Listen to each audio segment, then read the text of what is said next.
동방 박사들이요, 동방에서 별을 보고 유대의 왕으로 다시 오신 이를 경배하기 위해서요, 예루살렘으로 옵니다. 별을 따라서 예루살렘으로 이렇게 다가온 것이죠.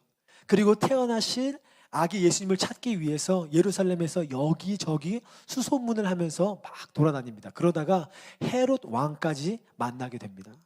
그런데 놀라운 것은 동방에서 봤던 그 별이 그 동방 박사들을 계속해서 인도하다가 어떤 곳에 딱 멈춰서는 거예요.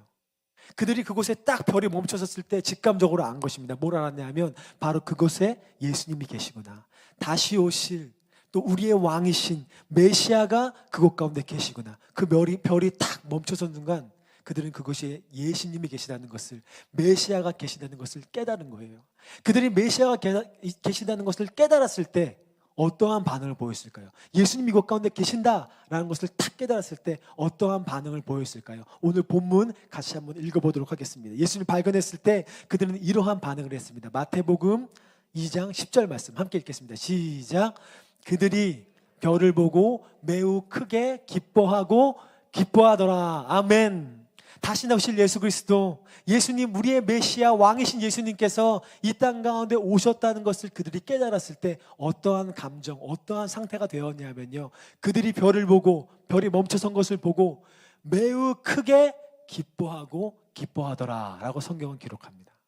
성경에서요, 두 번을 이야기하는 것은요, 강조의 의미예요. 기뻐하더라. 그냥 어느 정도 좀 기뻤던 것이 아니라 너무너무 기뻤던 것이죠. 그래서 기뻐하더라 성경이 기록한 것이죠.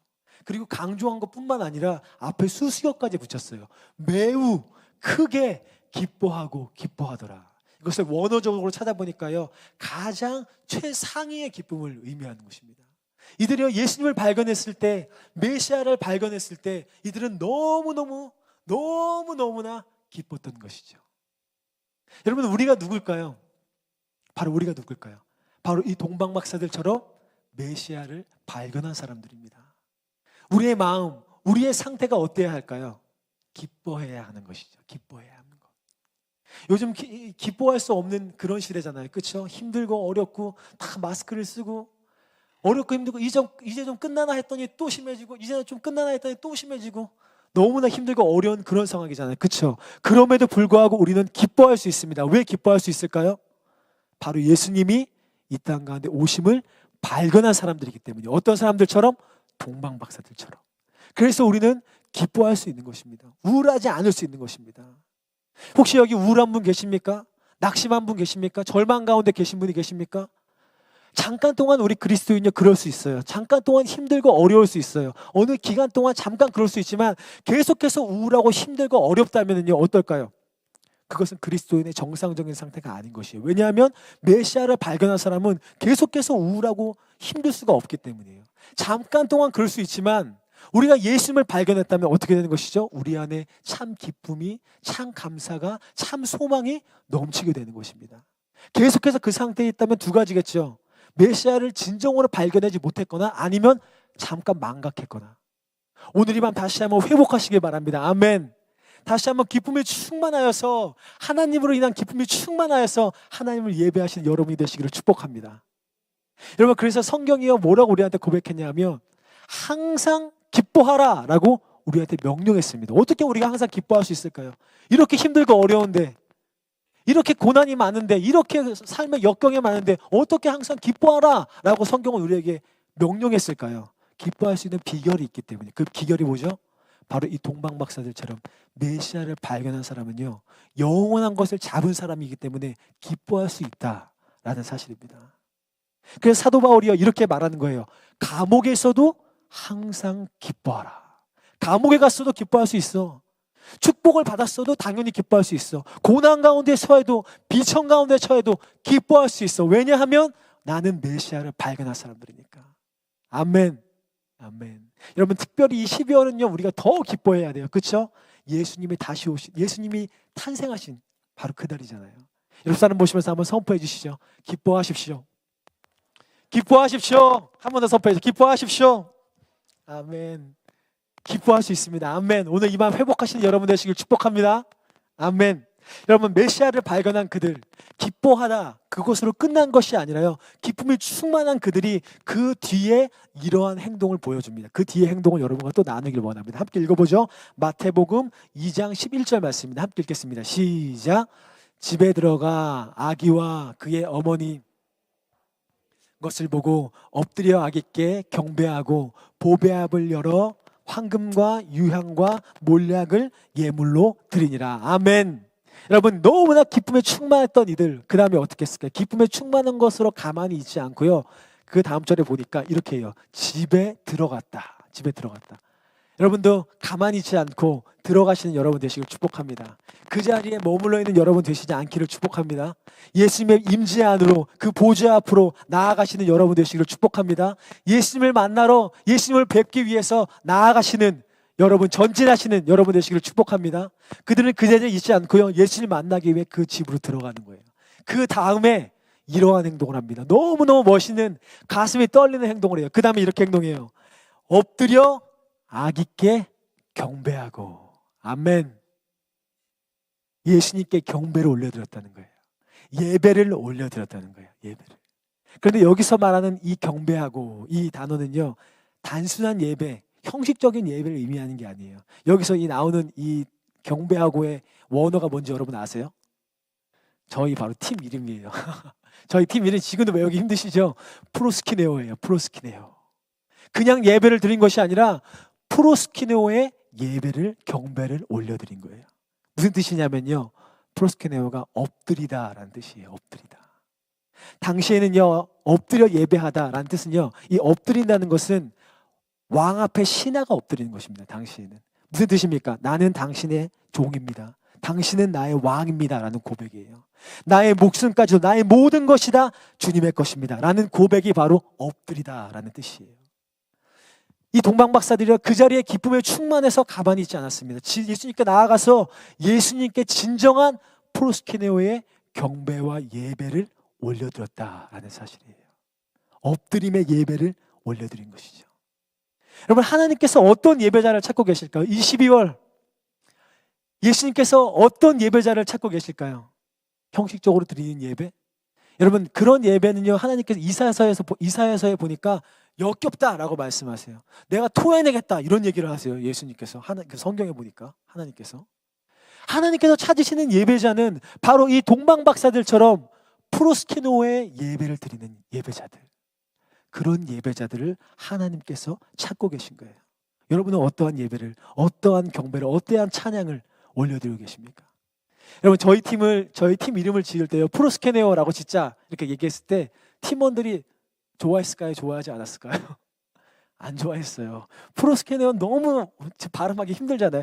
절대 그렇게 팀 이름을 지어서는 안 되죠. 팀 이름 한 3글자로 지어야 되잖아요. 아니면 많으면 4글자. 그래야 뇌리에 탁 박히잖아요. 요즘 유명한 찬양팀들 뭐 이름 있잖아요. 딱 3글자, 뭐 딱딱, 너 딱딱 4글자. 그래야 뇌리에 딱 박히잖아요. 그런데 프로스퀴네오 6글자예요. 이거는 뭐 굉장히 힘든 상황이죠. 그런데다가 단어까지 어려워요. 프로스퀴 네오, 프로스퀴네오. 한 번 들으면 절대로 기억을 못해요. 이렇게 목사님 이렇게 이름 지으면 안 됩니다. 이런 이야기들도 있었어요. 그런데 제가 이 이름을 꼭 해야 돼. 왜냐하면 이것이 바로 우리 팀의 정체성이기 때문이야. 이렇게 예배를 제가 드리고 싶었어요. 하나님께 프로스케노의 예배를. 그리고 프로스케노의 예배를 드리는 예배자들을 세우고 싶었어요. 이 동방박사들처럼 진정한 예배를 예수님께 나아가 올려드리고 싶었어요. 그래서 팀 이름을 프로스케네오라고 드린 거예요. 여러분, 찬양을 올려드리고 예배를 올려드리고 이 찬양이 무슨 문화 뭐 이런 얘기를 하는 분들 계시죠? 찬양이 문화일까요? 아니죠. 성경에서는 우리의 찬양은 왜 우리가 찬양을 해야 된다고 말씀하고 있죠? 찬양을 하는 것이 우리의 삶의 목적이다라고 이야기했어요. 이사야서 431 여러분과 함께 나왔던 것 같은데, 찬송하는 것이 우리의 목적이기 때문에 우리를 지었다라고 말씀하세요. 진정한 예배를 드리기 위해서, 진정한 예배자를 세우기 위해서 프로스케네오 예배를 드리는 그런 예배자들을 만나고 싶어서 프로스케네오라는 이름이 조금 어렵지만 그래도 그 이름을 선택하며 정체성 만들었던 것이죠. 여러분, 오늘 이 12월 이 예배 때 우리가 어떤 예배를 하나님께 올려드려야 될까요? 바로 이 프로스케네오의 예배를 올려드려야 될 줄 믿습니다. 아멘. 하나님께서는요 그런 예배자들을 찾고 계신 거예요. 진정한 예배와 찬양을 올려드리는 자들 말이죠. 옆 사람 보시면서 한번 이렇게 고백해 주시죠. 프로스케노의 예배를 올려드리십시오. 아멘. 아멘. 아멘. 여러분 마지막으로 나누죠. 그런데요 이제 시간이 다 됐네요 벌써. 그런데 여기서 기억할 거 마지막 한 가지만 나누고 찬양하고 기도하죠. 그런데 여기서 기억할 것은요 예수님을 경배하기 위해서 동방박사들은 예배를 드렸는데 예수님의 동족 유대인들은요 단 한 사람도 나와서 예배를 드리지 않았다는 사실이에요. 메시아가 왔어도 다시 오실 우리의 왕이신 그리스도가 오셨어도 많은 사람들은 하나님을 예배하지 않는다는 거예요. 여러분 여전히 그렇지 않습니까? 지금도 세상은 그렇지 않습니까? 무슨 12월이 성탄절이 연인들 데이트하는 날이라고 그렇게 생각하고 있지 않습니까? 산타클로스가 와가지고 선물 주는 날이다 이렇게 생각하지 않습니까? 가족과 따뜻하게 보내야 되는 날이야 뭐 이런 식으로 의미를 희석시키지 않습니까? 그런데 진짜 예수님을 나의 구주로 믿는 사람은요 예수님을 위해서 프로스케는 예배를 올려드리는 거예요. 예수님께 나와서 많은 사람들 세상 많은 사람들은 지금 기독교를 욕하고 어렵다 말하고 교회 왜 가냐 이런 식으로 이야기해도 진짜 예수님을 아는 사람들은 동방박사들처럼 그 인원이 소수일지라도 와서 하나님께 예배와 찬양을 올려드리는 거예요. 바로 지금 여러분처럼 이 힘든 시간에 이 힘든 시기에 오셔서 예배드리는 여러분처럼 말이죠.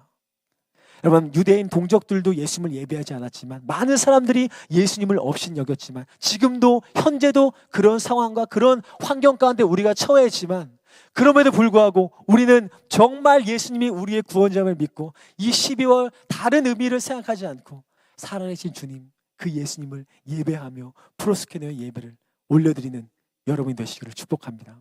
아멘. 아멘. 말씀 마무리하죠. 여러분 2021년 참 힘들고 참 어려운 한 해였죠. 워십 트레이닝 오늘 마지막이라고 그 이야기 하더라고요. 2021년 여러분과 함께 예배할 수 있어 저도 너무나 감사하고 너무나 힘이 되고 이 올 때마다 얼마나 가슴이 떨리고 감사했는지 몰라요.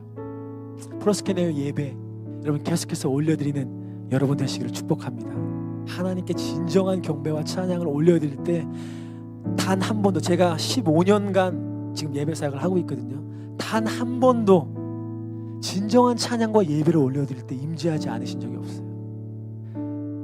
영과 진리로 하나님 예배하라 말씀하셨죠. 진리는 우리가 진리로 항상 예배를 드려요. 왜냐하면 찬양 가사가 다 진리잖아요. 말씀에 기반해서 하고 진리, 말씀, 예수님을 통해 예배하잖아요. 근데 많은 예배자들이 진리로 예배합니다. 그 형식에 따라 예배를 드릴 때 진리로 예배하지만 영이 때때로 빠질 때가 있어요. 영이 뭡니까? 성령이죠. 성령님이 안 계신 채로 마음도 없고 진정성도 없고 그냥 와가지고 형식적으로 드리는 그런 예배자들 때때로 볼 때 가슴이 아파요. 그런데요 제가 정말로 영과 진리로 성령님을 간구하며 아버지 앞에 나아갈 때요 성령님은 단 한 번도 저를 외면하지 않으셨어요. 그리고 언제나 이것 가운데 임재하시고 함께 해주셨어요. 여러분 계속해서 2021년 힘들고 어려웠지만 2022년에도 여러분 진정한 예배 영과 진리의 예배 프로스케노의 예배 이 동방박사들처럼 올려드린 여러분 되시기를 축복합니다. 그럴 때 여러분 메시아를 발견한 여러분들이 이 동방박사들처럼 기쁨과 감사가 넘쳐날 줄로 믿습니다. 우울한 마음 있습니까? 낭망하는 마음 있습니까? 절망하는 마음 있습니까? 우리가 진정으로 하나님을 예배할 때 모두 떠나갈 줄로 믿습니다. 모두 없어질 줄 믿습니다. 모두 사라질 줄 믿습니다. 그리고 하나님의 영광으로 충만하게 될 줄로 믿습니다. 아멘. 아멘. 우리 함께 찬양하며 기도하며 아버지 앞에 나아가겠습니다.